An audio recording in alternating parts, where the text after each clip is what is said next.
ஒரு அழகான கிராமம். அதன் நடுவில் 100 வருடங்கள் பழமையான ஒரு பெரிய ஆலமரம் இருந்தது.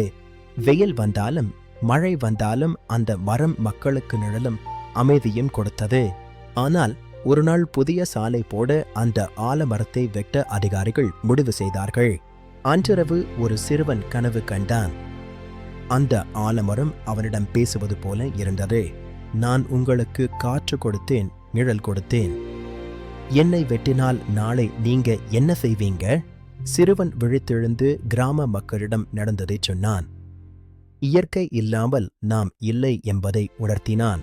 அன்றே வெயில் அதிகமாகி பறவைகள் தண்ணீர் இல்லாமல் தவித்ததை மக்கள் பார்த்தார்கள். அனைவரும் ஒன்று கூடி மரத்தை வெட்டாமல் சாலையின் பாதையை மாற்றினர். அத்தோடு மட்டுமல்லாமல் ஒவ்வொரு வீட்டின் முன்பும் ஒரு மரம் நட்டார்கள். கிராமமே பசுமையானது. இயற்கையை காப்போம், ஏனெனில் அது நம்மையே காப்பாற்றுகிறது.